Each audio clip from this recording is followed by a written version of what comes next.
Right. அஸ்ஸலாமு அலைக்கும், வணக்கம், குட் ஆஃப்டர்நூன். ஸோ லாஸ்ட் கிளாஸில் நம்ம 3ஆம் அலகு 4ஆம் அலகு சேர்த்த மாதிரி 2023ஆம் ஆண்டுக்குரிய பார்ட் 2 கேள்வியை பார்த்து முடிஞ்சிருந்தோம்.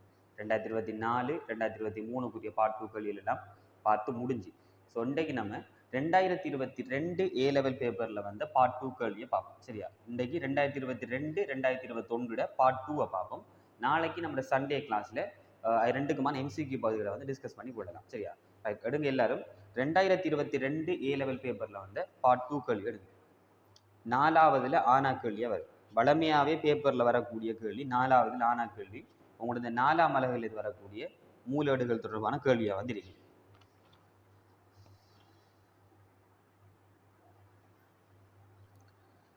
ரைட். எடுத்துக்கொள்ளுங்க எல்லாரும் 4ஆவதுல ஆனா கேள்வி.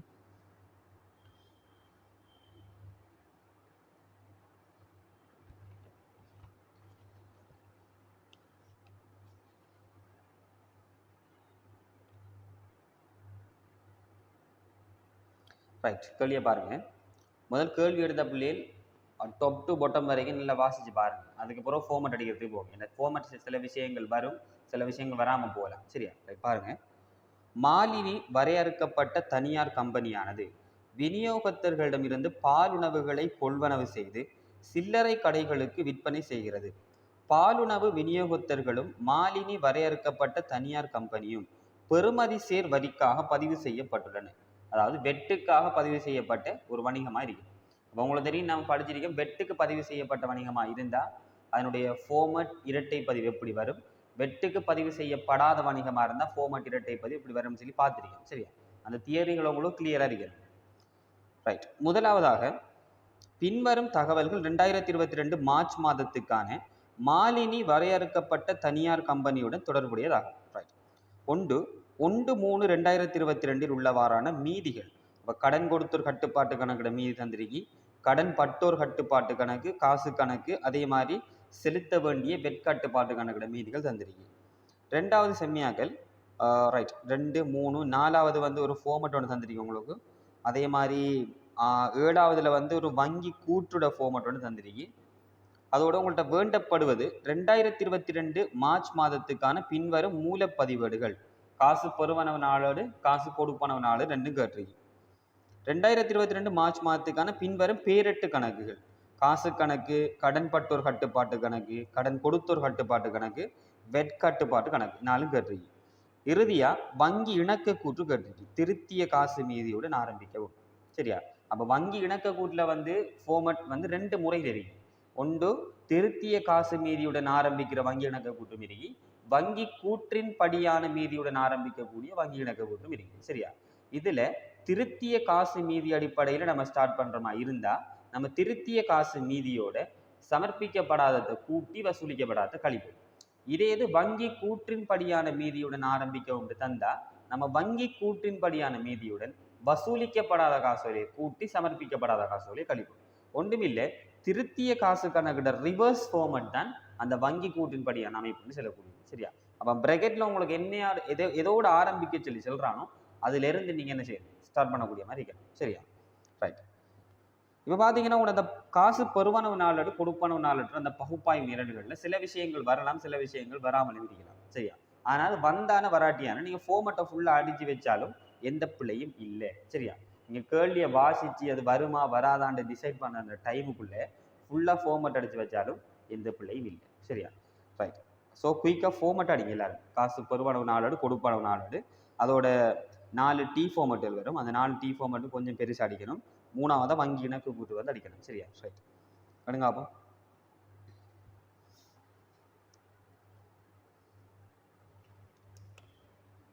2022 ஏ லெவல்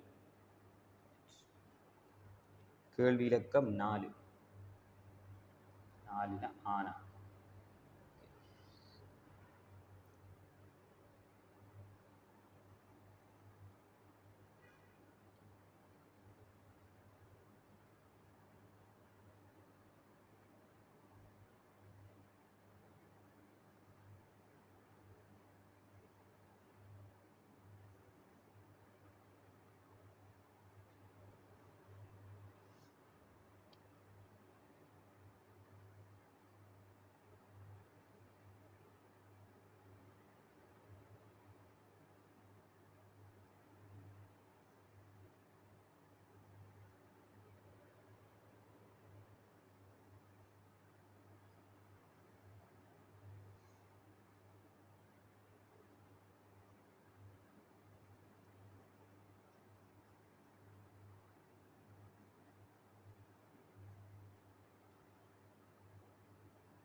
விற்பனைக்கு பக்கத்தில் வெட் வருமா?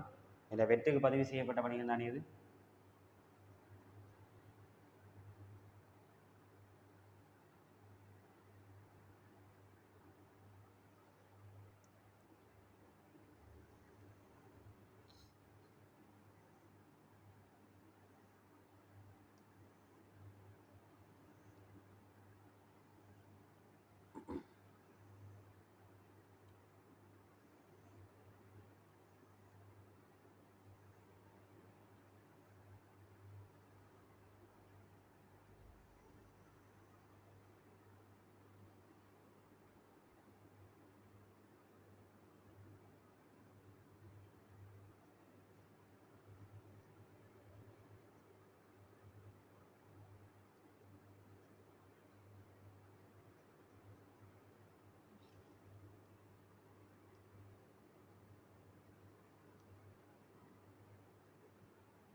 ரைட், இதான் உங்களுக்கு கேள்விக்குரிய முழு ஃபார்மட்டாக இருக்கும். ஸோ பார்த்தீங்கன்னா முதல்ல அது வந்து காசு பருவனவு நாளோடு இந்த கேள்வியில் உங்களுக்கு திகதி சம்டைம்ஸ் தந்திரிக்கலாம், தராட்டி பிரச்சனை இல்லை. அப்படி தராத நிரல்களை நீங்கள் அடிக்கணுங்கிற அவசியமும் இல்லை. சரியா? திகதி தராட்டி விவரத்திலேருந்து ஸ்டார்ட் பண்ணலாம். அதே நேரம் மூல ஆவண இலக்கங்களும் தரப்படுது இதில். ஸோ திகதி அடித்து வச்சிருக்க நோ ப்ராப்ளம். திகதி விவரம் கொடுத்த கழிவு தொகை அதே மாதிரி பகுப்பாய்வில் நீங்கள் எல்லா நிரலையும் அடித்து வைங்க. சரியா? கேள்வியை வாசித்து பார்க்க தான் வேணும். கேள்வியை வாசித்து பார்த்து சம்டைம்ஸ் உங்களுக்கு இந்த ஒரு விஷயம் அந்த தென் படலை ஆனால் கேள்வியில் இருக்குன்னு சொன்னால் பிறகு உங்களுக்கு பிழையாகும். சரியா? சில இடங்களில் வந்து மற்ற விஷயங்கள் வந்து அடிக்க தேவையில்லைன்னு சொல்லுவாங்க. பிரச்சனை இல்லை, நீங்கள் அடிச்சு வைங்க, நோ ப்ராப்ளம். அதே மாதிரி காசு கொடுப்பன நாளிலையும் திகதி விவரம் பெற்ற கழிவு தொகை மற்ற பகுப்பாய்வு நிலையில் அந்த 5 விஷயங்களை எழுதி வைங்க. இந்த வருங்கிறது கொள்வனவு, வெட், கடன் கொடுத்தோர், செலவுகள், ஏனைய கொடுப்பன வரி. அதே மாதிரி காசு பருவன நாட்ட பகுப்பாய்வில் விற்பனை, வெட், கடன் பட்டோர், வருமானம், ஏனைய பருவனா வந்து இருக்கு. அதோட 4 பேரெட்டு கணக்குகள் கேட்டுக்கு காசு கணக்கு, கடன் பற்றோர் கட்டுப்பாட்டு கணக்கு, கடன் கொடுத்தோர் கட்டுப்பாட்டு கணக்கு, வெட் கட்டுப்பாட்டு கணக்கு. அதோட இறுதியாக வந்து வங்கி இணக்க கூற்று. அதில் திருத்திய காசு மீதியோட சமர்ப்பிக்கப்படாத காசோலையை கூட்டி வசூலிக்கப்படாத காசோலையை வந்து கழிக்கணும். சரியா? ஃபார்மேட் அடிச்சு முடிங்க எல்லாரும்.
ரைட், பாருங்க பிள்ளைகள், முதல் கேள்வியை வந்து ஃபுல்லாக வாசிச்சு பார்ப்போம். சரியா, வாசிச்சு பார்த்துட்டு நம்ம ஒவ்வொரு செம்மியாக்களை பார்த்துட்டு போவோம். ரைட், முதலாவது உங்களுக்கு மீதிகள் தரப்பற்றி. ரெண்டாவது செம்மியாக்கள் வந்து 1/3/2022 உள்ளவாறு கடன் கொடுத்தோருக்கு செலுத்த வேண்டிய தொகையும் செலுத்த வேண்டிய வெட்டும் 10/3/2022 முறையே 160 மற்றும் 161 இலக்கங்களை கொண்ட காசோலைகள் மூலம் தீர்க்கப்பட்டன. மேலும் 1/3/2022 உள்ளவாறு கடன் பட்டோரிடமிருந்து பெற வேண்டிய தொகை 8/3/2022 பெறப்பட்டது. இத்தொகை அத்தினத்தில் வங்கியில் வைப்பு செய்யப்பட்டது. ரைட். மூணாவது வந்து 5/3/2022 கம்பெனியானது விநியோகத்தரிடமிருந்து 1120 வெட் உள்ளடங்கலாக பாலுணவுகளை கடனுக்கு கொள்வனவு செய்தது. அப்போ உங்கள்கிட்ட கொள்வனவு 4 தயாரிக்க சொல்லி கேட்கலையே. சரியா, கொள்வனவு 4 தயாரிக்க சொல்லி கேட்கலையே. ஆனால் பேரட்டு கணக்கில் கடன் கொடுத்தோர் கட்டுப்பாட்டு கணக்கு தயாரிக்க சொல்லி கேட்டுருக்கீங்க. எது கேட்கலையோ அதை விட்டுட்டு கேட்டதுக்கான பதிவு கட்டாயம் பதிவு செய்யணும். சரியா, ரைட். 25/3/2022 கம்பெனியானது 162ஆம் இலக்கம் உள்ள காசோலை மூலம் ஒரு விநியோகத்தருக்கு 560 செலுத்தியது. ஓகே. நாலாவது, 2022 மார்ச் மாதத்துக்கான கடன் விற்பனை தொடர்பான தகவல்கள் பின்வருமாறு. ஸோ அதில் விற்பனை திகதி, விற்பனை வெட், காசு பெறுவனவு திகதி, காசு பெறுவனவு, அனுமதித்த கழிவு, காசோலை இலக்கங்கள் வரைக்கும் உங்களுக்கு தந்திரிகை. ஐந்தாவது, 22/3/2022 கம்பெனியானது பாலுணவுகளை 84,000 9,000 வெட் உள்ளடங்கலாக காசுக்கு விற்பனை செய்தது. இத்தொகையானது அத்தினத்திலேயே வங்கியில் வைப்பு செய்யப்பட்டது. ரைட். அந்த வங்கியில் வைப்பு செய்யப்பட்டதுங்கிறத வச்சு நீங்க குழம்ப தேவையில்லை. சரியா, இந்த வங்கி கணக்குங்கிறதும் காசு கணக்குங்கிறதும் ஏ லெவலை பொறுத்தவரையில் உண்டுதான். ரைட். ஆறாவது, 2022 மார்ச் மாதத்துக்கான செயற்பாட்டு செலவுகள் 2 லட்சம் ஆகும். இது ஆதனம் பொறி மற்றும் உபகரணங்கள் மீது செய்யப்பட்ட பெருமான தேய்வு 40,000 உள்ளடக்கி உள்ளது. ஸோ பெருமான தேய்வுங்கிறது ஒரு காசற்ற உருப்படி. சரியா, அது நம்ம காசாக எங்கேயுமே செலுத்துறது, அது ஒரு ஒதுக்க மாதிரி இருக்கும். ஸோ நம்ம அதை கழிச்சிட்டு தான் செயற்பாட்டு செலவுகளை நான் காண வேண்டி வரும். மீதமாக உள்ள செயற்பாட்டு செலவுகள் 163ஆம் இலக்க காசோலை மூலம் 30/3/2022 செலுத்தப்பட்டது.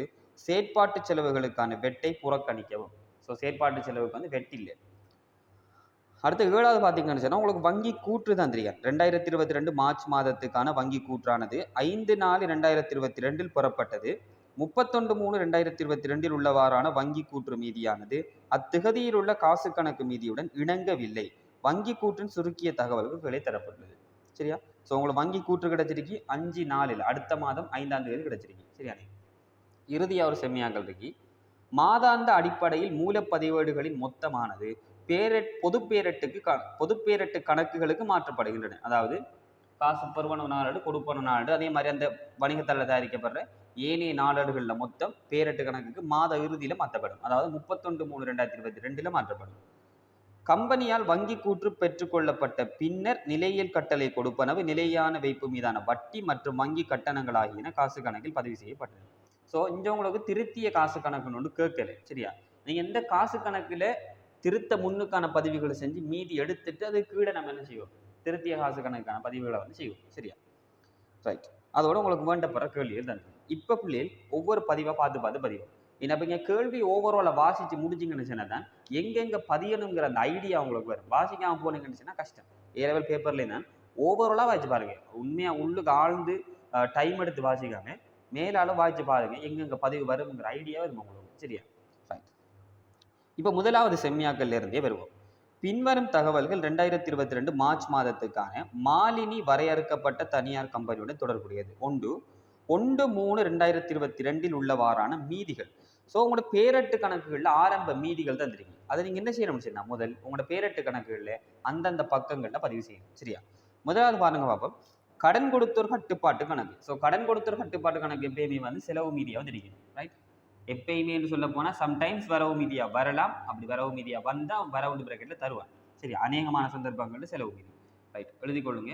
மீதி கீழ் கொண்டு வந்தது அல்லது மீதி கொண்டு வந்தது 550. அதே மாதிரி கடன் பட்டோர் கட்டுப்பாட்டு கணக்கிட மீதி தந்திரிக்கு 640. ஸோ அது வரவு பக்கம் வரும். ஸோ மீதி கீழ் கொண்டு வந்தது 640. அதே மாதிரி காசு கணக்கில் ஆரம்ப மீதி இருக்கு. ஸோ காசு கணக்கில் வரவு பக்கம் வரும். மீதி கீழ் கொண்டு வந்தது 150. வெட்கட்டுப்பாட்டு கணக்கு செலுத்த வேண்டியதுன்னா பொறுப்பு. ஸோ செலவு பக்கம் வரும். மீ கி கோபா மீதிக்குள் கொண்டு வந்தது 30. முதல் எடுத்தீங்கன்னு சொன்னால் அந்த மீதிகளை வந்து அந்த கணக்குகளில் பதிவு செஞ்சு காட்டணும். ரைட். இப்போ பார்த்தீங்கன்னு சொன்னால் உங்களோட இந்த காசு கணக்கில் மீதி இருக்குதானே 150, அந்த 150 உங்களோட வங்கி கூற்றுல இருக்கிற அந்த ஆரம்ப மீதிக்கு சமனாரிக்கான்னு சொல்லி பாருங்க. பாருங்க, அப்போ 1/3/2022 உள்ள மீதின்னு சொல்லி 150 தந்திருக்கு. நிறைய பாருங்க, உங்களோட இந்த காசு கணக்கில் இருக்கிற இந்த 150 உங்களோட வங்கி கூற்றில் இருக்கிற ஆரம்ப மீதிக்கு சமனாரிக்கும். அப்போ என்ன அர்த்தம் இருந்துச்சுன்னா உங்களோட 2ஆம் மாதம், அதாவது நம்ம இப்போ கணக்கு செய்யறது மார்ச் மாதத்துக்கு, சரியானே, பிப்ரவரி மாதம் வசூலிக்கப்படாத காசோலை, சமர்ப்பிக்கப்படாத காசோலை அல்லது வங்கி கூற்றில் இடம்பெற்ற வழக்குகள் எதுவுமே இல்லை, சரியானே. அந்த காசு மீது அந்த வங்கி கூட்டு மீது சமநதி, இதான் அர்த்தம். விளங்குதா? ரைட். இப்போ 2வது சிம்மியாக்களை பார்ப்போம். 1/3/2022 உள்ளவாறு கடன் கொடுத்தோருக்கு செலுத்த வேண்டிய தொகையும் செலுத்த வேண்டிய வெட்டும் 10/3/2022 முறையே 160 மற்றும் 161 இலக்கங்களை கொண்ட காசோலைகள் மூலம் தீர்க்கப்பட்டன. அப்ப ஆரம்பத்தில் உள்ள கடன் கொடுத்தோர் மீதியும் வெட்கட்டுப்பாட்டு கணக்கிட மீதியும் வந்து காசாக செலுத்தப்பட்டிருக்கு. ஸோ நம்ம எங்க பதிவு செய்யலாம்? காசு கொடுப்பனவு நாளட்டு நம்ம பதிவு செய்யலாம். சரியா? ரைட். வாங்க அப்போ காசு கொடுப்பனவு நாளட்டுக்கு. ரைட். உங்களோட காசு கொடுப்பனவு நாளட்டுல நீங்க ஒரு நிரல் ஒன்று எக்ஸ்ட்ரா அடிக்க வேண்டி வரும். அதாவது உங்களுக்கு இந்த இடத்துல வந்து காசோலை இலக்கம் தந்திரி தானே. ஸோ விவரத்துக்கு அடுத்தபடியாக அடிங்கிறது சொல்ல மறந்துட்டேன். காசு பெறுவன நாளிலே வரும், விவரத்துக்கு அடுத்தபடியாக வரும். சரியா? காசோலை இலக்கம், காசோலை இலக்கம்.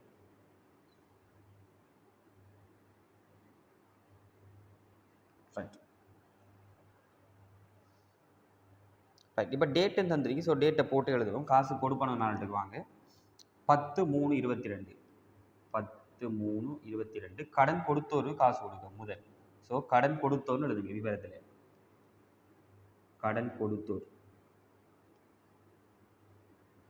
ரைட். ஆரம்பத்தில் உள்ள கடன் கொடுத்தோர் முழுமையாக தீர்க்கப்படுது. காசோலை இலக்கம் 160. ஸோ இந்த இடத்துல வரும் 160 இலக்கம். அமௌண்ட் 550 தொகையில் வரும். ஸோ கடன் கொடுத்தோருக்கு கொடுத்த காசு பகுப்பாய்வு நிரல் கடன் கொடுத்தோரில் வந்து காட்டப்படும் 550. அதே மாதிரி வெட்கட்டுப்பாட்டு கணக்கிட மீதி வந்து செலுத்தப்படுது அதே டேட்டில் 10/3. ரைட். வெட்டுன்னு சொல்லி எழுதுங்க விவரத்தில். அது வெட் கொடுப்பன ஒன்று வரும். காசோலை இலக்கம் 161, அமௌண்ட் 30. ஸோ தொகையில் 30. அதை நீங்கள் இந்த வெட் நிரலில் போடக்கூடாது. சரியானே?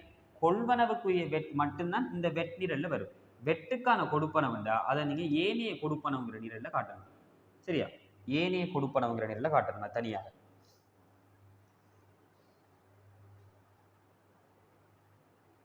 ரைட். நல்லா பார்த்துக்கொள்ளுங்க. 1/3/2022 உள்ளவாறு கடன் கொடுத்தோருக்கு செலுத்த வேண்டிய தொகையும் செலுத்த வேண்டிய வெட்டும் 10/3/22 முறையே 161 மற்றும் 160 மற்றும் 61 இலக்கங்களை கொண்ட காசோலை மூலம் தீர்க்கப்பட்டது. ஸோ 10/3 கடன் கொடுத்தோர் காசோலை இலக்கம் 160. ஆரம்பத்தில் உள்ள மீதி என்னன்னு உங்களோட ஆரம்ப மீதிகளில் பாருங்க. அமௌண்ட் தரலன்னு விடாம ஆரம்ப மீதின்னு சொல்லிட்டேன். ஸோ ஆரம்ப மீதி 550.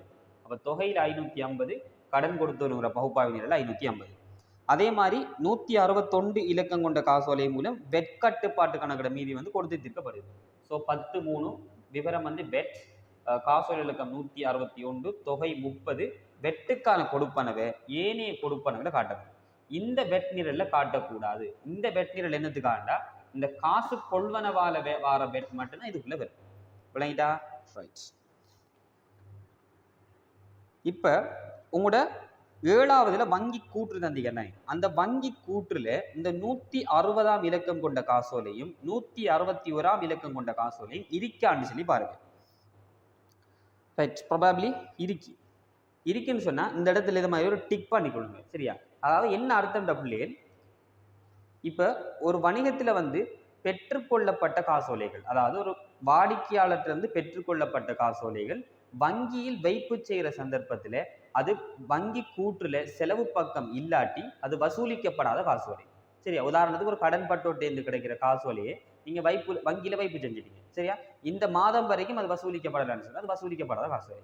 அதே நேரம் ஒரு வணிகத்தால வழங்கப்படுற காசோலை, ஒரு கொடுப்பனவுக்காக வழங்கப்படுற காசோலை இந்த மாதம் வரை சமர்ப்பிக்கப்படலைன்னு சொன்னா அது சமர்ப்பிக்கப்படாத காசோலை. உங்களோட வங்கி கூட்டில வரவு பக்கம் அது இருக்காது. ஆனா இந்த 160 161 வரவு பக்கம் சரியாக வைக்கப்பட்டிருக்கு. ஸோ அது சமர்ப்பிக்கப்பட்ட காசோலை. சரியா? ரைட். அதோட தொடர்ந்து பாருங்க அந்த 2வது செம்மியாக்கல்ல மேலும் 1/3/2022 உள்ளவாறு கடன் பட்டோரிடமிருந்து பெற வேண்டிய தொகை 8/3/2022 பெறப்பட்டது. இத்தொகை அத்தினத்தில் வங்கியில் வைப்பு செய்யப்பட்டது. ரைட். அது வந்து உங்களுக்கு காசோலை மூலமா கிடைக்கல, காசு மூலமா கிடைச்சிருக்கு. சரியா? வங்கியில் வைப்பு செய்யப்பட்டது, டிபாசிட் பண்ணப்பட்டிருக்கு. காசோலை மூலமா கிடைச்சிருக்குன்னு சொன்னா அவனோட காசோலை இலக்கமும் தந்திருப்பான். சரியா? இது காசு மூலமா கிடைச்சிருக்கு.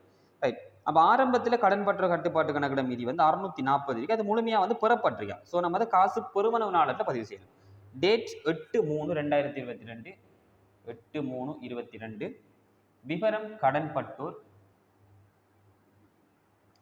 பட்டோர் காசோலை இலக்கம் இல்லை, தொகை 640. அதே மாதிரி கடன் பட்டோருங்கிற நிரலையும் வந்து 640.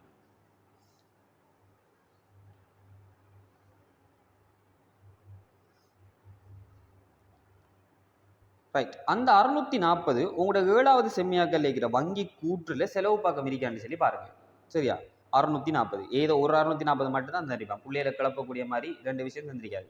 பார்த்தீங்கன்னு சொன்னா 2வது விஷயம் பாருங்க. அப்போ காசு வைப்புன்னு சொல்லி 640 செலவு பக்கம் இருக்கு. ஸோ அந்த டிபாசிட் பண்ணப்பட்டு சரியா போயிருக்கு. காசு பேங்க்ல நம்ம டிபாசிட் பண்ற மாதிரி இருந்தா அதை வந்து நம்ம ஸ்லிப்பை நிரப்பி டிபாசிட் பண்ணலாம், இல்லையா நம்மளோட டிபாசிட் மெஷினை யூஸ் பண்ணி நம்ம டிபாசிட் பண்ணலாம். உங்களுக்கு தெரியும், நிறைய பேர் எக்ஸ்பீரியன்ஸ் பண்ணியிருப்பீங்க. சரியானே? அது வந்து சரியா போய் கிரெடிட் ஆயிரும் பேங்க்ல. சம்டைம்ஸ் ஏதாவது பிழை ஏற்பட்டா மட்டும்தான் செலவு வைக்கப்படாமல் இருக்கு. அப்படியான சந்தர்ப்பங்கள் சம்டைம்ஸ் வரும். சரியானே? ஆனால் இங்கே இது சரியா செலவு வைக்கப்பட்டிருக்கு. ரைட். ஓகே. ஸோ இதோட நம்ம 2வது செம்மியாக்கள் வந்து முடியுது. அப்போ வந்து தார தகவலை எங்கெங்க பதியணுங்கிறத கிளியரா பாருங்க. சரியா? எங்க பதியணும், என்னென்ன விஷயங்கள் அங்கே கிளியரா சொல்லப்பட்டிருக்கிறத பாருங்க. நிறைய பிள்ளைகள் வந்து சில விஷயம் இல்லாம பிள்ளைகள் யோசிங்க அப்படின்னு சொன்னா இங்க கடன் கொடுத்தவருக்கு வெட்டுக்கு எவ்வளவு காசு கொடுத்தண்டே சொல்லப்படலையே, அப்ப எப்படி நாங்க பதிவு செய்யணும்னு சொல்லிலாம் கேட்கும். சரியா? அவன் ஆல்ரெடி ஆரம்பத்திலே சொல்லியிருக்கான் 1/3/22 உள்ளவாறு கடன் கொடுத்தோர். ஸோ ஆரம்பம் மீதி ஆரம்பத்தில் இருக்கிறார்கள் வந்து கொடுத்து தீர்க்கப்பட்டிருக்கு. சரியா? நீங்க அமௌண்ட் தரலன்னு சொல்லிடலாம். ரைட். ரைட். இப்போ 3வது பாபம் 5/3/2022 கம்பெனியானது விநியோகத்தர்களிடமிருந்து 1120 வெட் உள்ளடங்கலாக பாலுணவுகளை கடனுக்கு கொள்வனவு செய்தது. சரி. அப்போ உங்கள்கிட்ட கொள்வனவு நாளேடு கேட்டிருக்கியா? கேட்கல. கொள்வனவு நாளேடு உங்கள்கிட்ட கேட்கல. உண்மையாது கொள்வனவு நாளேடுல பதிவு செய்யக்கூடிய ஒரு கொடுக்கல் வாங்க. சரியா? இப்போ கொள்வனவு நாளேடுன்னு ஒன்று கேட்கலன்னா அதுக்கு அடுத்த படியா என்ன கேட்டிருக்கானுங்கிறத பாருங்க. இந்த பேரட்டு கணக்குல பாத்தீங்கன்னு சொன்னா உங்களுக்கு கடன் கொடுத்தோர் கட்டுப்பாட்டு கணக்கு, வெட் கட்டுப்பாட்டு கணக்கு கேட்டிருக்கீங்க. கொள்வனவு கணக்கு கேட்கல. ஆனா கேட்ட கணக்குல மட்டும் அந்த பதிவை நீங்க பதிவு செய்யணும். சரியா? சம்டைம்ஸ் இந்த 2 கணக்கும் கேட்கலன்னு சொன்னா இதுக்கு அடுத்தபடியா என்ன கேட்டிருக்கான்? பரீட்சை மீதி கேட்டிருக்கேன், அங்க செம்மியாக்கள் செய்யுங்க. பரீட்சை மீதியும் கேட்கல, டிரெக்டா அவங்கள்ட்ட நிதி கூற்றுகள் கேட்டிருக்கா, அங்க செம்மியாக்கள் செய்யுங்க. இப்ப கணக்கீட்டின் செயல்முறை என்ன உங்களுக்கு நல்லா தெரியும். சரியா? முதலாவதா வந்து ஒரு கொடுக்கல் வாங்குறது மூலடுகள்ல பதிவு செய்யப்படும். மூலடுகள்ல பதிவு செய்யப்பட்டதுக்கு பிறகு பேரட்டுக்கு மாற்றப்படும், பரீட்சை மீதிக்கு மாற்றப்படும், அதனூடாக நிதி கூற்றுகள் தயாரிக்கப்படும். ஸோ இந்த ப்ரொசஸ்ல எங்கேயாவது ஒரு இடத்த வந்து என்ன செய்யணும், அது கட்டாயம் முடியணும். அந்த இடத்துல நீங்க பதிவு செஞ்சீங்கன்னு சொன்னா சரி. சரியா? ஸோ இதுல பாருங்க 1120 120 வெட் உள்ளடங்களாக கடனுக்கு கொள்வனவு செஞ்சிருக்கேன். ஸோ 1000 வெட் தவிர்ந்த கொள்வனவு அறிக்கை. அப்ப கடனுக்கு நம்ம பொருட்களை கொள்வனவு செய்யும் போது, அதாவது வெட்டுக்கு பதிவு செய்யப்பட்ட ஒரு வணிகம் கடனுக்கு பொருட்களை கொள்வனவு செஞ்சா என்ன இரட்டை பதிவுன்னு சொல்ல போனா கொள்வனவு கணக்கு வரவு 1000. இந்த செம்மியாக்களை பொறுத்தவரையில கொள்வனவு கணக்கு வரவு 1000, வெட்கட்டுப்பாட்டு கணக்கு வரவு 120, கடன் கொடுத்தோர் கட்டுப்பாட்டு கணக்கு செலவு 1120. சரியா? இதான் உண்மையான இரட்டை பதிவு. ரைட். இதை நீங்க டிரெக்டா கொண்டு வந்து எங்க பதியலாம்? உங்களோட பேரட்டு கணக்குகளை பதிவு செய்யலாம். சரி வாங்க. அப்ப கடன் கொடுத்தோர் கட்டுப்பாட்டு கணக்கு வாங்க. கடன் கொடுத்தோர் கட்டுப்பாட்டு கணக்குல நம்ம 2ஐயும் செலவு பக்கம் பதிவு செய்யணும். கொள்வனவு வெட்டு தனித்தனியா பதியணும். சரியா? எழுதுங்க. கொள்வனவு 1000, வெட்டுன்னு சொல்லி 120. சரியா? இப்ப கொள்வனவு கணக்கு வரவு 1000, வெட்கட்டுப்பாட்டு கணக்கு வரவு 120, டோட்டலா கடன் கொடுத்தோர் கட்டுப்பாட்டு கணக்கு செலவு 1120. அப்ப நாம வந்து 2ம் தனித்தனியா பதிவு செஞ்சு காட்டுவோம். கொள்வனவையும் வெட்டையும் தனித்தனியா பதிவு செஞ்சு காட்டுவோம். ரைட். அதே மாதிரி வெட்கட்டுப்பாட்டு கணக்குல வரவு பக்கம் பதியணும். விவரம் கடன் கொடுத்தோர்னு சொல்லி வரும். கடன் கொடுத்தோர் 120. இரட்டை பதிவு படி கேட்ட கணக்குகளில் பதிவு செஞ்சீங்கன்னா சரி. சரியா பதிங்க.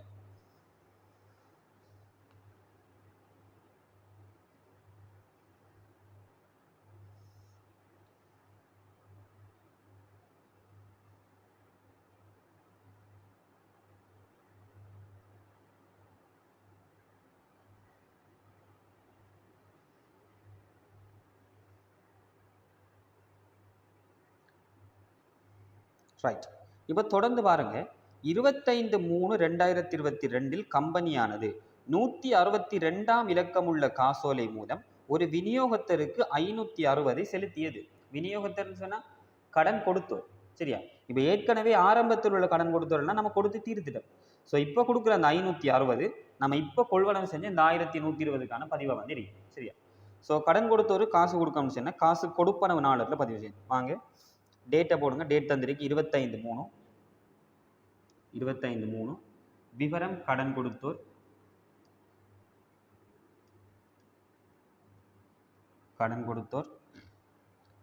காசோலை இலக்கம் 162, தொகை 560. ஸோ இது கடன் கொடுத்தோருங்கிற பகுப்பாய்வு நிலையில் வரும் 560.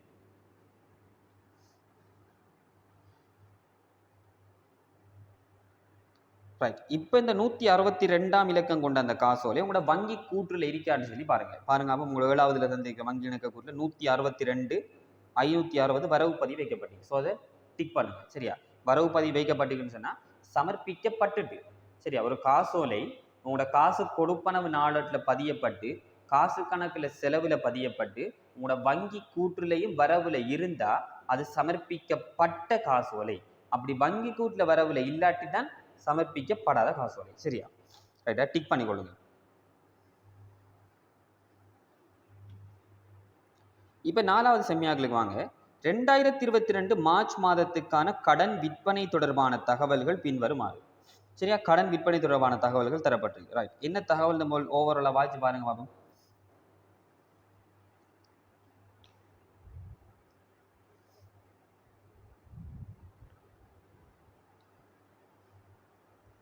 ரைட். பாருங்க, முதல் சில்லறை கடை லட்சணா, சாதனா, நிர்மலாங்கிற 3 பேர்ட்டு கடன் விற்பனை தொடர்பான தகவல் தந்திருக்கு.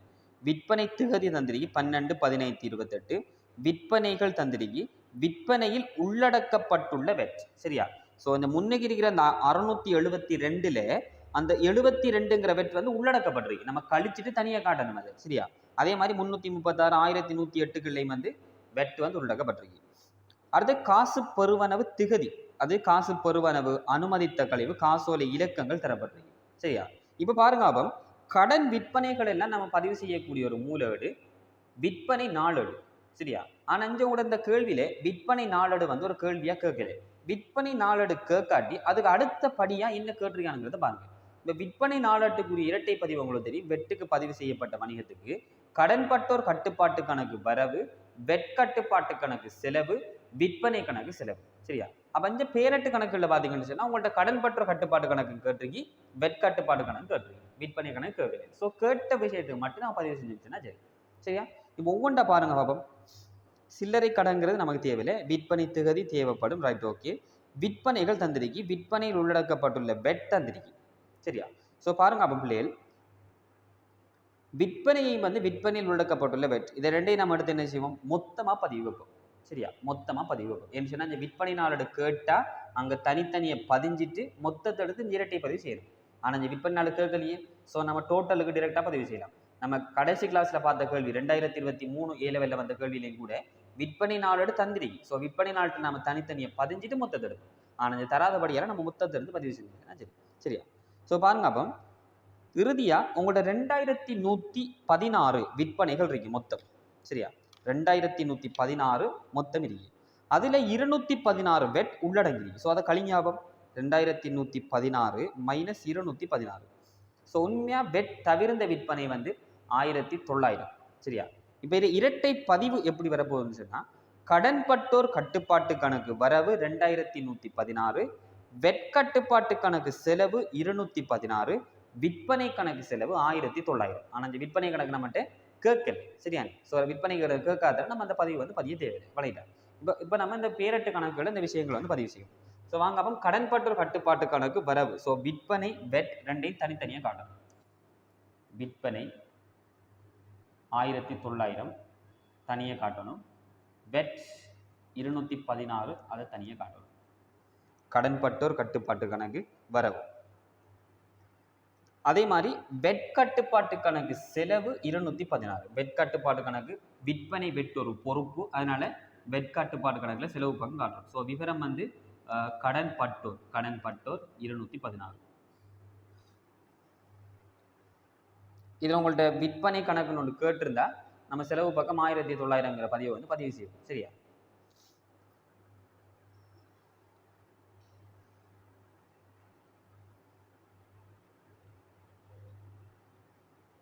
சிலாக்கள் வந்து கடன் விற்பனை தானே, விற்பனை நாளோட தரலன்னு போட்டு இந்த பதிவை பதியாமல் விடுவீங்க. அப்படி இருக்கக்கூடாது. அக்கௌண்டிங்கில் எங்கேயும் தான் ஒரு இடம் வந்து மிஸ் ஆகுதுன்னு சொன்னால் அதுக்கு அடுத்தபடியான இடத்துல அந்த மற்ற பதிவுகளை வந்து பதிவு செய்ய வேண்டி வரும். சரியா? ரைட். அடுத்தது தொடர்ந்து பார்ப்போம். காசு பெறுவனவு திகதிகள் தந்திருக்கு 20, 30. அதில் லக்ஷணா சாதனாட்டிலிருந்து கிடைக்கப்பெற்ற காசு தொடர்பான விவரங்கள் தரப்பட்டிருக்கு. சரியா? ஸோ இதை நம்ம தனித்தனியை பதியணும். எங்கே நம்மளோட காசு பெறுவனவு நாளில் பதிவு செய்யுது தனித்தனியாக வழங்கிட்டார். ரைட். ஸோ லக்ஷனாட பார்த்தீங்கன்னு சொன்னால் காசு பெறுவனவு திகதி 20, காசு பெறுவனவு 612, அனுமதித்த கழிவு 60. சில பேருக்கு டவுட் வரும், இந்த 60 நம்ம 612 கழிச்சு போட்டு பதிகிறியா இல்லை கழிக்காம பதிகிறியாங்கிற ஒரு டவுட் வந்து வரும். நீங்க கழிக்க தேவையில்லை பிள்ளைகள். காசு பெறுவனவு தந்தா அது கழிவு கழிச்சிட்டு பெற்ற தொகை விளங்கிட்டா. அந்த 612ங்கிறது அந்த 60 கழிவை கழிச்சிட்டு பெற்ற தொகை விளங்கிட்டானே. பெற்ற காசு, காசு பெறுவனவு, பெறப்பட்ட காசுன்னு சொன்னா அது கழிவு கழிச்ச தொகை. பெற வேண்டிய தொகை என்று சொன்னா மட்டும்தான் அது கழிவு கழிக்காம இருக்கு. ஸோ அந்த இடத்துல நீங்க எதுவுமே செய்ய தேவையில்லை, இருக்கிற மாதிரி பதிவு செஞ்சீங்க. சரி. ஸோ காசு பெறுவனவு நாளட்டுக்கு வாங்க. டேட் தரப்பட்டிருக்கு 20/3. டேட் தந்தா கட்டாயம் டேட் போடணும். விவரம் லக்ஷணா, உரிய கடன் பட்டோர பேர் வரும் லக்ஷணா. காசோலை இலக்கம் 156. கொடுத்த கழிவு 60. தொகையில 612. ஸோ தொகையில வர அதே அமௌண்ட் இந்த கடன் பட்டோருங்கிற நிலையில் வரும் 612.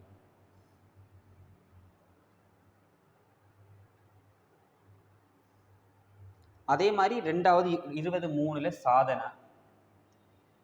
சாதனா. காசோலை இலக்கம் 480. ரைட். சாதனாக்கு அனுமதித்த கழிவு இல்லை. ஓகே. தொகையில 336. கடன் பட்டோருங்கிற நிரல்ல 336 வரும்.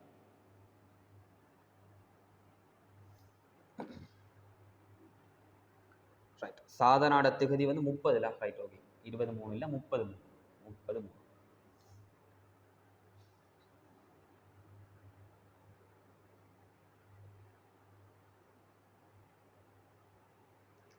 ரைட். இப்போ என்ன செய்யணும் சொன்னா இந்த 156 காசோலை இலக்கமும் 480 உங்களோட வங்கி கூற்றுல செலவு பக்கம் இருக்கான்னு சொல்லி பாருங்க. அப்போ 156 இருக்கு 612. ரைட். 480 இருக்கான்னு பாருங்க. அப்போ 336 செலவு பக்கம் இல்லை. சரியா? அப்ப இல்லாட்டி அது என்ன காசோலை? வசூலிக்கப்படாத காசோலை. சரியா? ஒரு கடன் பட்டோட்டேருந்து காசு கிடைச்சி நம்ம அதை வங்கியில சமர்ப்பிச்சதுக்கு பிறகு அது நமக்கு இன்னும் வந்து இந்த மாதத்துக்குள்ள வசூலிக்கப்படலைன்னு சொன்னா உங்களோட வங்கி கூட்டுல செலவு பக்கம் இருக்காது. விளங்கிட்டா? ரைட். இப்போ வாங்க அப்போ உங்களோட வங்கி இணக்க கூற்றுக்கு வந்து அதை நீங்க பதிவு செஞ்சு காட்டணும். காசோலை இலக்கம் 480. காசோலை இலக்கம் போடலாம், போடாமலும் விடலாம், நோ ப்ராப்ளம். நீங்க போட்டு எழுதுங்களேன். வசூலிக்கப்படாத காசோலை கீழே காசோலை 480 சொல்லி போட்டு அந்த அமௌண்ட்டை பிரகெட் பண்ணுங்க. 336 இந்த இடத்துல பிரகெட் பண்ணுங்க, கழிக்கணும்.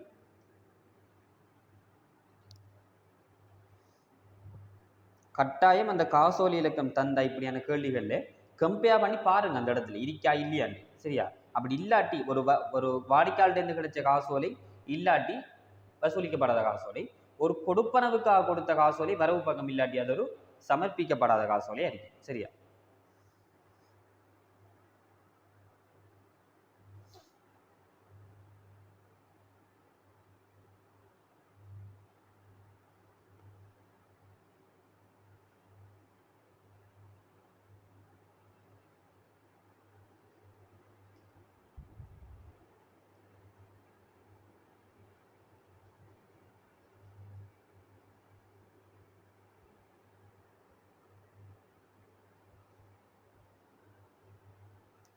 ரைட், அடுத்த பதிவுக்கு வருவோம். 5வது 22/3/2022 கம்பெனியானது பாலுணவுகளை 84,000 அதாவது 9,000 வெட் உள்ளடங்கலாக காசுக்கு விற்பனை செய்தது. இத்தொகையானது அத்தினத்திலேயே வங்கியில் வைப்பு செய்யப்பட்டது. அப்போ 84,000 9,000 வெட் உள்ளடங்கி இருக்குன்னு சொன்னா கழிச்சிங்கன்னு சொன்னா வெட் தவிர்ந்த விற்பனை 75. ஸோ நம்ம என்ன செய்யணும், காசு பெறுவனவு நாளில் பதிவு செய்யணும். சரியா, டேட்டை போடுங்க. 22/3 விபரம் விற்பனை. ஸோ அது காசு மூலமாக நடந்தாலும் உங்களோட காசோலை இலக்கம் வராது. தொகை வெட்டை சேர்த்து தொகை வரும். சரியா, 84 தொகையில் வரும். அதை பிரித்து நீங்கள் 75 விற்பனையிலையும் அந்த 9 வெட்டை வெட் நிரலையும் காட்டணும் தனியாக. சரியா, 75 விற்பனையில் வரும், வெட் தவிர்ந்த விற்பனை, வெட் பெறுமதி மட்டும் வெட் நிரலில் வரும். ரைட்,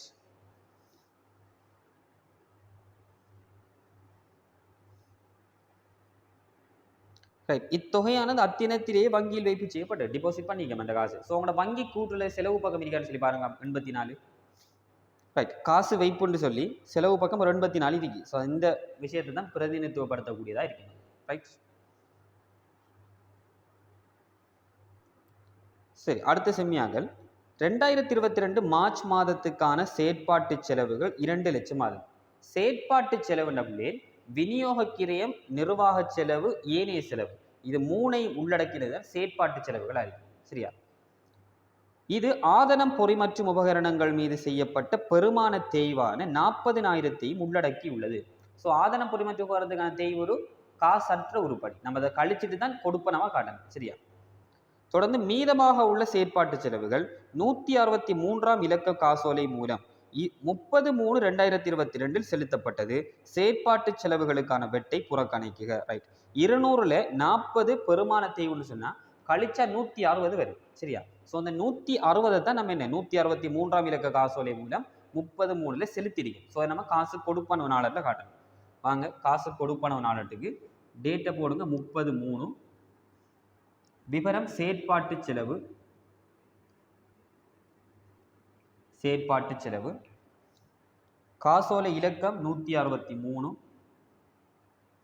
தொகை 160. சரியா, அந்த 200ல் இருந்து 40 கழிக்கணும். ஏன்னு சொன்னா ஆதனம் பொறிமற்ற உபகரணத்தை நம்ம எங்கேயுமே காசாக கொடுக்கறது இல்லை. அது ஒரு ஒதுக்கம், நம் நிறுவனத்தில் இருக்கக்கூடிய ஒரு ஒதுக்கம். சரி, அந்த பெருமாட தேவைங்கிறது ஒரு செலவினமாக காட்டக்கூடிய ஒரு காசற்ற உருப்படி. அதை கழிச்சிட்டு தான் நம்ம என்ன செய்யணும், செயற்பாட்டு செலவுடைய மீதமாக உள்ள தொகையை கொடுப்பனவா காட்டணும். ஸோ அது செலவுகளுங்கிற நிலையில் வரும். செலவுகளில் வரும் 160.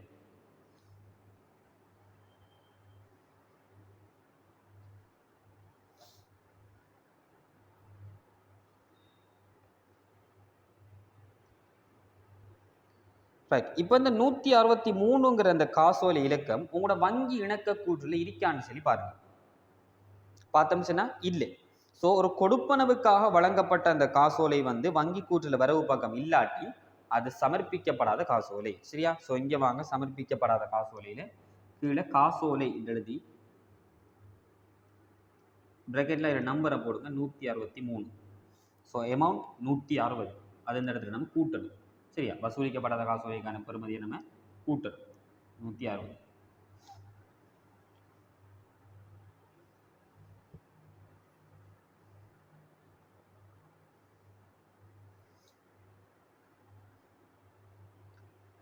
ரைட், இதோட நம்மளோட மெயினான செம்மியாக்கள்ல முடியுது. அடுத்து இந்த வங்கி கூற்றுல நீங்க இந்த விஷயங்கள்லாம் டிக் பண்ணியிருப்பீங்க, இருக்கிற விஷயங்களை டிக் பண்ணியிருப்பீங்க. அது டிக் பண்ணாம சில விஷயங்கள் இருக்கு தானே. பாத்தீங்கன்னா நிலையியல் கட்டளை கொடுப்பனவு, கடன் வட்டி. நிலையியல் கட்டளை கொடுப்பனவுன்னு சொன்னா இப்போ நம்ம பேங்குக்கு ஸ்டாண்டிங் ஆர்டர்னு கொடுத்துருப்போம். அதாவது நம்மளோட சில செலவுகளை நம்மள்ட்ட கேட்காம அந்த மாதத்துல நம்மளோட கணக்குல இருந்து வரவு வைக்கவும் சொல்லி ஒரு விஷயத்துக்கு நம்ம உடன்பட்டிருக்கோம். அதான் நிலையியல் கட்டளை கொடுப்பனவுன்னு சொல்லக்கூடியது. ஸோ அந்த அடிப்படையில் செலுத்தப்பட்ட கடன் வட்டி 20 இருக்கு. ஓகே, நிலையான வைப்பு மீதான வட்டி, இப்போ நம்ம பேங்க்ல ஃபிக்ஸ் டிபாசிட்ல ஒரு பணத்தை டிபாசிட் செய்யறோம்னு சொன்னா அதன் மூலமா வர வருமானத்தை நம்ம வங்கி வசூலித்து நம்ம கணக்குல செலவு வைக்கும். சரியா, ஸோ செலவு பக்கம் இருக்கு. ஓகே, வங்கி கட்டணங்கள், பேங்க் சார்ஜஸ். உங்களுக்கு தெரியும், நம்ம இந்த ஏடிஎம் அதே மாதிரி வங்கி சேவைகளை பெற்றுக்கொள்றதுக்காக மாதாந்தம் அல்லது ஒரு வருடாந்தம் ஒரு குறிப்பிட்ட தொகையை என்ன செய்யும், வங்கி நம்மகிட்ட வசூலிக்கும். சரியா, ஸோ அது வரவு வைக்கப்பட்டிருக்கு. ரைட், இருக்கட்டும். அங்கால இருக்கிற செம்மியாக்களை பாருங்க. அடுத்தது மாதாந்த அடிப்படையில் மூலப்பதிவேடுகளின் மொத்தமானது பொதுப்பேரட்டு கணக்குகளுக்கு மாற்றப்படுகின்றன. ஸோ இதான் இதனுடைய மொத்தங்கள் அனைத்தும் பொதுப்பேரட்டு கணக்குக்கு மாற்றப்படுது. ஓகே. கம்பெனியால் வங்கி கூற்று பெற்றுக்கொள்ளப்பட்ட பின்னர் நிலையியல் கட்டளை கொடுப்பனவு, நிலையான வைப்பு மீதான வட்டி மற்றும் வங்கி கட்டணங்கள் ஆகியன காசு கணக்கில் பதிவு செய்யப்பட்டது.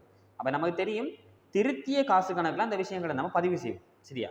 ஸோ திருத்திய காசு கணக்கு கேட்காட்டி நீங்க ரெண்டு விஷயம் செய்யலாம். ஒன்று, செய்கை என்று சொல்லி இந்த இடத்துல போட்டு ஒரு திருத்திய காசு கணக்கு ஒன்று செஞ்சு காட்டலாம். இல்லாட்டி நீங்க இந்த இருக்கிற காசு கணக்குலேயே நீங்க மீதி வந்ததோட சேர்த்து மற்ற விஷயங்களை பதிஞ்சு பேலன்ஸ் பண்ணி காட்டலாம். சரியா? ரைட். பாருங்க, இப்போ நம்ம மூலேடுகளின் மொத்தங்களை வந்து பேரட்டுக்கு மாற்றுவோம். சரியா? நிறைய பேர் யோசிக்கலாம், அந்த நிலையியல் கட்டளை கொடுப்பனவு, நிலையான வைப்பு மீதான வட்டி, பெருவனவு கொடுப்பனவுகளை நம்ம இந்த பெருவனவு நாளத்தையோ கொடுப்பனவு நாளத்தையோ காட்டலையா ஆண்டு யோசிக்கலாம். அதை காட்டக்கூடாது. ஏன்னு சொன்னா 31/3/2022 நம்முடைய மொத்தங்களை வந்து நம்ம எடுத்து பொது பேரட்டுக்கு மாத்திடுவோம். ஆனா உங்களோட வங்கி கூற்று எப்ப கிடைக்கப்படுது? அடுத்த மாதம் 5ஆம் தேதி கிடைச்சிருக்கு. 5 நாளில் கிடைக்கப்படுது. ஸோ அது பெருவனவு நாளத்தையோ கொடுப்பனவு நாளத்தையோ அது வராது. சரியா? ரைட். ஸோ இப்போ நீங்க உங்களோட காசு பெருவனவு நாளோட கொடுப்பனவு நாளோட மொத்தங்களை வந்து எடுங்க. மொத்தங்கள் எடுங்க. காசோலை இலக்கத்துக்கும் சேர்த்து கோட் அடிச்சிடாதீங்க. சரியா? இந்த விஷயங்களுக்கு மட்டும் வரும். கொடுத்த கழிவு 60, விற்பனை 75, வெட் 9, கடன் பட்டோர் 640, 612, 336, 1588. வருமானங்கள் செலவுகள் இல்லை. ரைட். சொந்த இடத்துல 31/3 மொத்தம் எழுதணும். சில பிள்ளைகள் கேட்குற டவுட் என்னன்னு சொன்னேன்ட்டு, இந்த வெளி மாவட்டங்கள் அப்படின்னு வர பிள்ளைகள் கேட்கும் வந்து இந்த ஒவ்வொரு நிரலுக்கு நேரையும் பொதுப்பேரட்டுக்கு மாற்றியது, பொறுப்பேரட்டுக்கு மாற்றியது எழுத தேவையா சார் சொல்லி கேட்கீங்க. அதெல்லாம் வந்து பிள்ளைகள் உங்களோட டீச்சர்ஸ் கைட்ல அப்படியான விஷயம் ஒன்று இருக்கி. சரியா? பொதுப்பேரட்டுக்கு மாற்றியது எல்லாத்தையும் எழுதணும். சரி. ஆனால் அது அப்டேட்னு ஒரு விஷயம் இருக்குதானே. உங்களோட A-level பேப்பர்லாம் பார்த்தீங்கன்னு சொன்னால் இதுக்கு ஒவ்வொன்றுக்குள்ளேயும் பொதுப்பேரட்டுக்கு மாற்றி எழுதிக்க மாட்டேன். இவரது மொத்தங்கிறதோட சேர்த்து முடிச்சிருக்கு. சரியா? டீச்சர்ஸ் கைடில் நிறைய விஷயம் இருக்கு. ஆனால் நிறைய விஷயம் A-level பேப்பரில் அதை எழுதினா பிள்ளை. சரியா? டீச்சர்ஸ் கைட் வந்து 2017ஆம் ஆண்டு பதிப்புரிமை செய்யப்பட்டது. இப்போ நிறைய அப்டேட்டுகள் வந்துட்டு கணக்கீட்டு நியமங்களையும் சரி, கணக்கீட்டு செயல்முறைகளையும் சரி. அந்த அப்டேட்டுக்கு ஏற்ற மாதிரி போங்க, சொல்லித்தர விஷயங்களை சொல்லித்தர மாதிரி செய்யுங்க. சரியா? ரைட். அதே மாதிரி காசு கொடுப்பனவு நாளற்ற மொத்தங்கள் எடுங்க.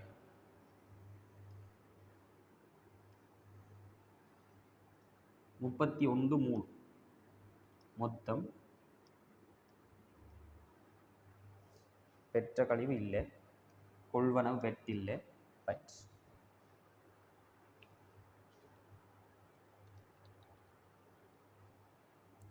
கடன் கொடுத்தோர் 1110, செலவுகள் 160, 30. ரைட். அந்த மொத்தத்தை போட மரத்துனா போட்டு கொடுக்க தொகையை. ஸோ பகுப்பாய்வை கூட்டினீங்கன்னுச்சுன்னா அதில் மொத்தம் வரும் 1672.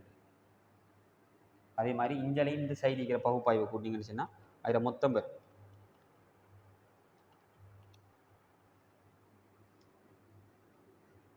ரைட்.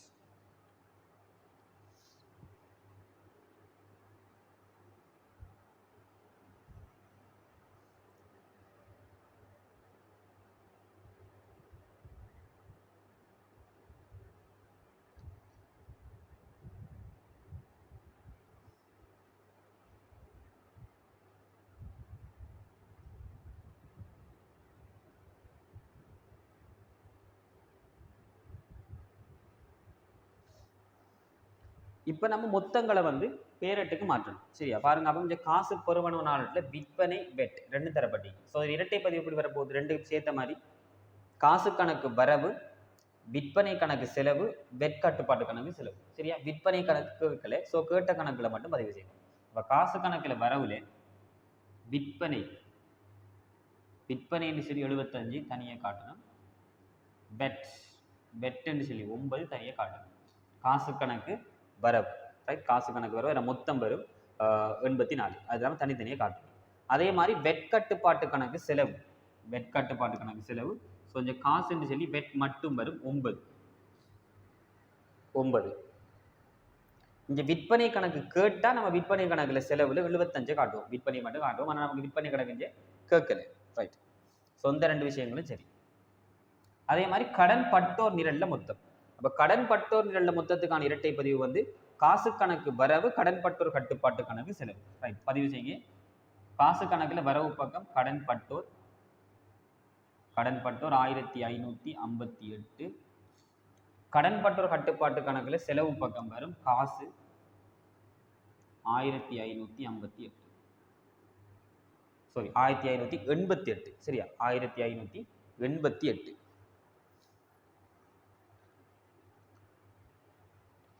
ரைட், இந்த விஷயம் முடிஞ்சு. இப்போ இன்னொரு விஷயம் பேலன்ஸ் இருக்கு, கொடுத்த கழிவு. ஸோ கொடுத்த கழிவுக்கான பதிவு வந்து கொடுத்த கழிவு கணக்கு வரவு கடன்பட்டோர் கட்டுப்பாட்டு கணக்கு செலவு. இப்போ நம்ம தெரிஞ்ச கொடுத்த கழிவு கணக்கு கேட்கல, ஆனால் கடன்பட்டோர் கட்டுப்பாட்டு கணக்கு கேட்டிருக்கேன். ஸோ இதில் மட்டும் பதிவு செய்வோம். சரியா, செலவு பக்கம் வரும் கொடுத்த கழிவு 60. கொடுத்த கழிவு 60. ஸோ இதோட காசு பெறுவனவு தொடர்பான விடயங்கள் முடிவடையும். அடுத்து காசு கொடுப்பனவுக்கு வாங்க. கொள்வனவில்லை, வெட்டில்லை. ரைட், கடன் கொடுத்தோர் மொத்தம் 1110. ஸோ அதுக்குரிய பதிவு கடன் கொடுத்தோர் கட்டுப்பாட்டு கணக்கு வரவு. ஸோ கடன் கொடுத்தோர் கட்டுப்பாட்டு கணக்கில் வரவு பக்கம் வரும் காசு 1110. அதே மாதிரி காசு கணக்கு செலவு. ஸோ இங்கே கடன் கொடுத்தோர்னு சொல்லி 1110.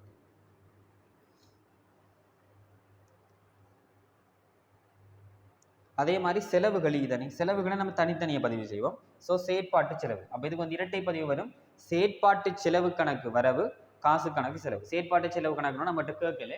ஸோ காசு கணக்கில் மட்டும் பதிவு செய்வோம். செலவு பக்கம் செயற்பாட்டு செலவு. செயற்பாட்டு செலவு 160.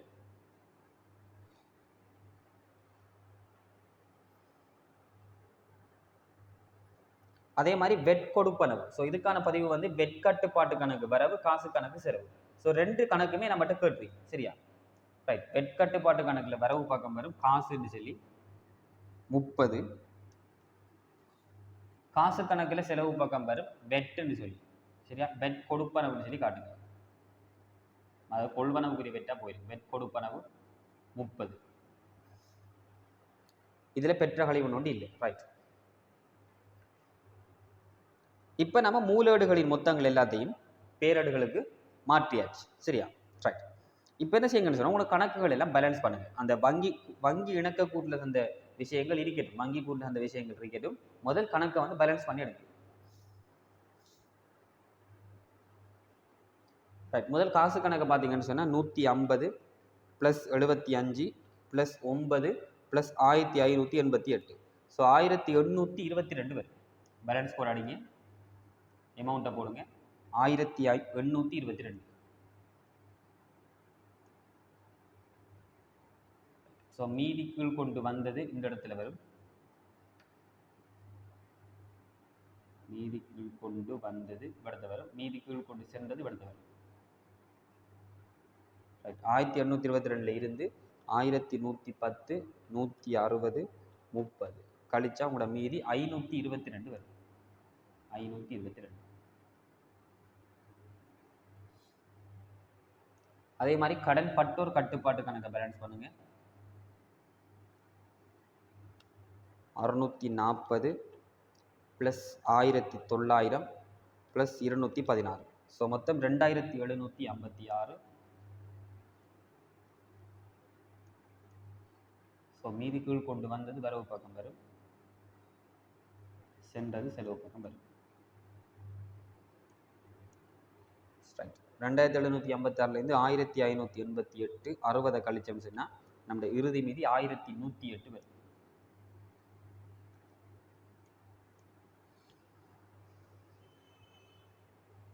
அடுத்தது கடன் கொடுத்தோர் கட்டுப்பாட்டு கணக்கு.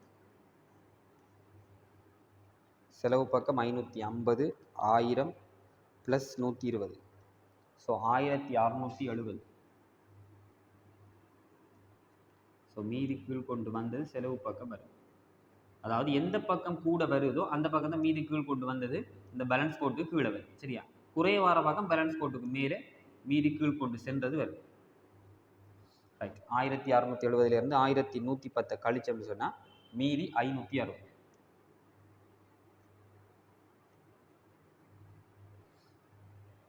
ரைட், அடுத்து வெட் கட்டுப்பாட்டு கணக்கு பேலன்ஸ் பண்ணுங்க. செலவு பக்கம் 30, 216, 9. ஸோ 255 255. ஸோ செலவு பக்கம் தான் கூட வந்துருக்கு. ஸோ மீதி கீழ் கொண்டு வந்தது செலவு பக்கம் சென்றது படுத்த வருது. 255 இருந்து 120 மைனஸ் 30 கழிச்சோம்னு சொன்னால் 105 வெற்றி. ஸோ செலுத்த வேண்டிய வெட் சரியா.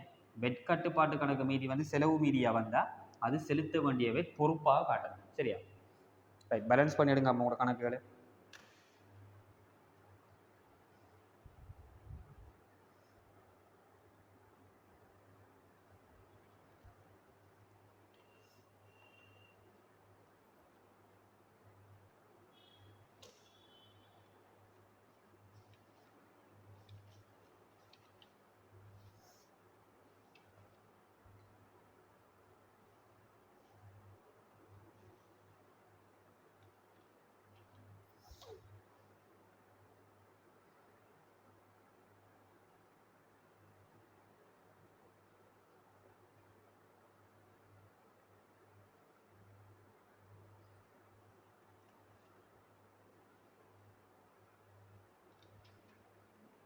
ரைட், இப்போ என்ன செய்யணும்னு சொன்னால் உங்களோட வங்கி கூற்றில் வந்து சில விஷயங்கள் இருக்குது தானே, அதை நம்ம பதிவு செஞ்சு திருத்திய காசு மீதியை கண்டுபிடிக்கணும் சரியா.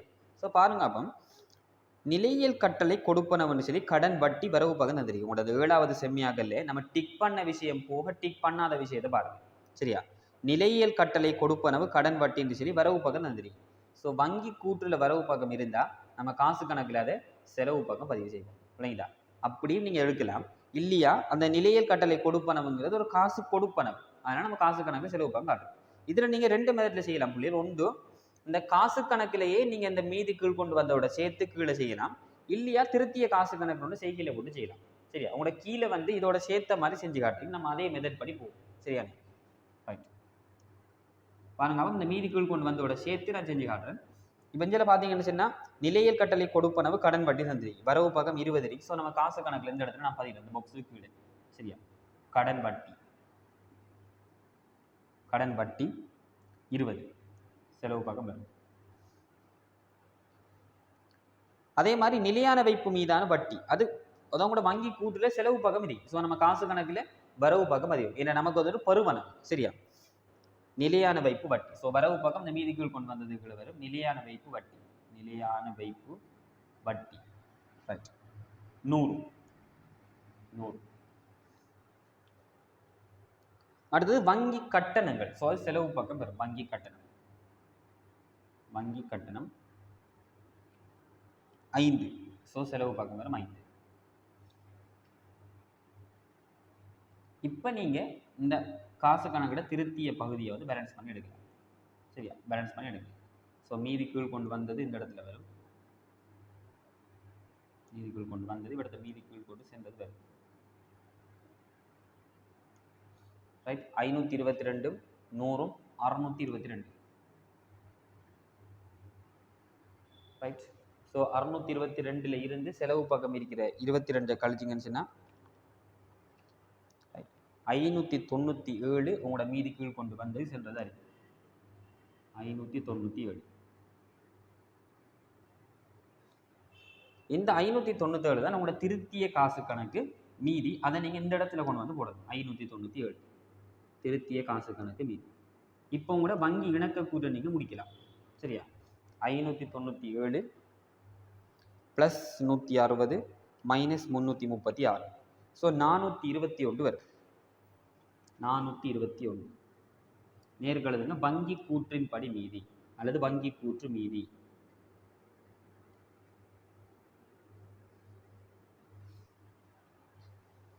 இப்போ பிள்ளைகள் உங்களோட இவ்விடத்தை வந்த அந்த 421 உங்களோட அந்த 7வது செம்மியாக்கல்ல தந்திருக்கிற வங்கி கூற்றிட இறுதி மீதி 421 சமன அறிக்கான்னு சொல்லி பாருங்க. கட்டாயம் சமப்படணும் என்று சொன்னா நம்ம வங்கி இணக்க கூற்று தயாரிக்கிற நோக்கம் வங்கி கூற்று மீதியையும் காசு கணக்கிட மீதியை வந்து இணக்கம் செய்வதற்காக சரியா. ஸோ அந்த இணக்க கூற்றுல வர இறுதியா வர அந்த 421 உங்களோட இந்த வங்கி கூற்று தந்திருக்கிற அந்த இறுதி மீதி 421 சமனா வந்து காணப்படாது. அப்பதான் நீங்க செஞ்ச விஷயங்கள் எல்லாம் சரின்னு அர்த்தம் சரியா. ரைட். ஸோ இதோட முழுமையாக நம்மளோட கணக்கு வந்து முடிவடையுது. இந்த கேள்விக்கு எத்தனை மார்க்ஸ்? 30 புள்ளிகள். அழகா எந்த கஷ்டமும் இல்லாமல் 30 புள்ளிகளையும் வந்து சொல்லிட எடுக்கலாம். அப்படியான ஒரு கேள்வி தான் அந்த மூலோடு பெயர் தொடர்பாக வர கேள்வி 4ஆம் அளவில். சரியா? பார்ட் 1லையும் சரி நீங்கள் சொல்லிட்டு ஆன்சர் எடுக்கக்கூடியது. உண்மையாக சொல்ல போனால் உங்களுடைய அக்கௌண்டிங்கில் சொல்லிட்டு ஆன்சர் எடுக்கலாம் அப்படின்னு சொல்லக்கூடிய கேள்விகள் நிறைய இருக்கு. ஒன்று கணக்கீட்டு சமன்பாடு, மூலோடு பேரோடு. பார்ட் 1ல பார்த்தீங்கன்னு சொன்னால் கணக்கீட்டு எண்ணுக்கருகள், இதெல்லாம் சொல்லிட்டு ஆன்சர் எடுக்கக்கூடியது. நீங்கள் சில விஷயங்கள் சில பிள்ளைகள் வந்து சந்தா பங்குடைமை கம்பெனி எல்லாம் கஷ்டம்னு சொல்லுது. படித்த பிள்ளைகளுக்கு லேசாக இருக்குது. தியரியை விளங்கி உண்மையாக படித்த பிள்ளைகளுக்கு இந்த சந்தா பங்குடைமை ஏன் கம்பெனியும் கூட கடும் லேசாக இருக்குது. சரியா? ஆனால் நார்மலாக ஒரு எவரேஜ் அறிக்கிறார்கள் வந்து இப்படியான கேள்விகளை நீங்கள் சொல்லிட்டு மார்க்ஸ் எடுக்கலாம். ஸோ இந்த விஷயங்களில் ஒரு மார்க்ஸை கூட நீங்கள் லூஸ் பண்ணிடக்கூடாது. விளங்கிட்டா? இதில் ஒரு மார்க்ஸை கூட நீங்கள் லூஸ் பண்ணக்கூடாது. பார்ட் 2ல 30 மார்க்ஸையும் ஃபுல்லாக எடுக்கக்கூடிய மாதிரி ப்ராக்டிஸ் பண்ணுங்க. சரி, நீங்கள் பாஸ் பேப்பரில் நான் சொல்லித்தர மாதிரி இந்த 10 வருஷத்துக்குரிய பேப்பரையும் வந்து ஃபுல்லாக பார்த்துட்டு போனாலும் பிரச்சனை இல்லை. தியரி எல்லாம் வந்து சரியாக விளங்கி எடுத்துகிட்டு போங்க, ஃபுல்லாக மார்க்ஸ் எடுக்கலாம். சரியா? ரைட். அப்போ இதோட நம்ம 2022 A லெவலில் பார்ட் 2ல வந்த கேள்வி வந்து ஃபுல்லாக வந்து முடிவடையுது. ரைட்.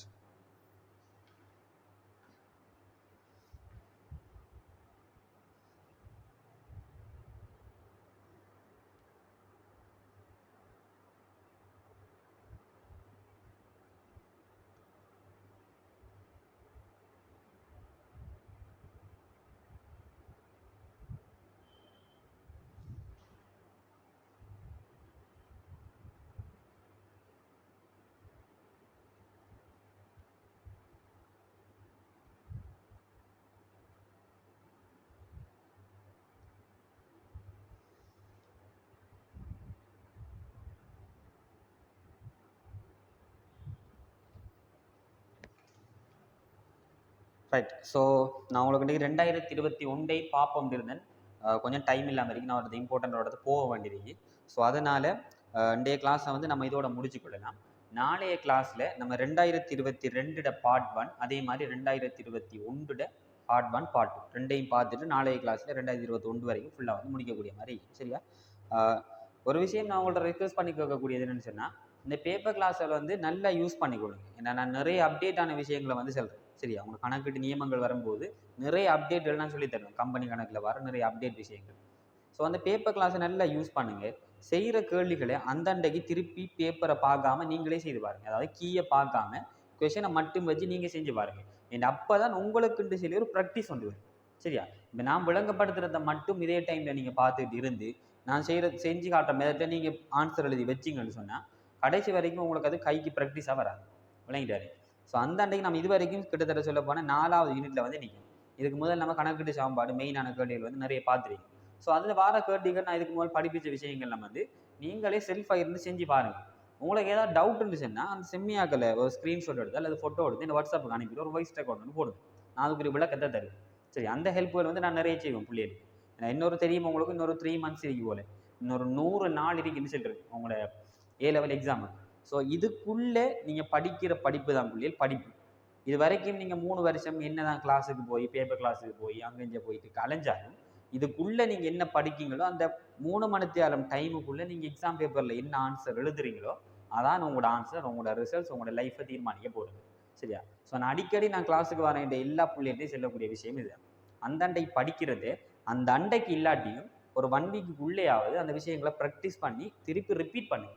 ரிப்பீட் பண்ணாத வரைக்கும் எந்த விஷயமும் யாருக்கு வேற போகிறது இல்லை.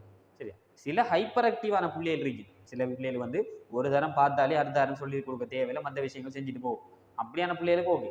ஆனால் நார்மலாகவே வந்து 100க்கு 98 விதமான பிள்ளைகள் வந்து இப்படியான எவரேஜ் ரேஞ்சில் தான் இருக்குது. திருப்பி ரிப்பீட் ஒன்று பார்க்காட்டி உங்களுக்கு அந்த விஷயம் வந்து ஞாபகத்தில் நிற்காது. ஸோ அதுக்காக தான் நான் சொல்கிற விஷயம் வந்து அடிக்கடி அந்த விஷயங்களை வந்து படித்து ரிப்பீட் பண்ணி கொடுங்க. நான் எப்படியும் உங்களோட எக்ஸாமுக்கு இடையில இந்த பேப்பர் கிளாஸ் அக்கௌண்டிங் 16 யூனிட்லேயே இருக்கிற ஃபுல் யூனிட் டைம் வந்து கிளியர் பண்ணித்தான் உங்களோட எக்ஸாமுக்கு நான் அனுப்புவேன். சரியா? நீங்கள் என்னை ஃபுல்லாக வந்து ட்ரஸ்ட் பண்ணலாம். தேவையான அப்டேட்டுகளை வந்து அந்த டைமுக்கு நான் தருவேன். சரியா? இப்போ எக்ஸாம் நடக்கும் போதும் சில விஷயங்கள், சில அப்டேட்டுகள் கிடைக்கிற விஷயங்கள், பேப்பரில் இப்படியான எக்ஸ்பெக்டான கேள்விகள் வரும்னு தெரிஞ்சு அந்த விஷயங்களை அனுப்புவேன். சரியா? ஸோ அதுக்கேற்ற மாதிரி படித்து கொள்ளுங்கள். ஸோ ஒன் டே கிளாஸை வந்து நம்ம இதோட முடிச்சு கொள்ளலாம். தேங்க்யூ. அஸ்ஸலாமு அலைக்கும். வணக்கம்.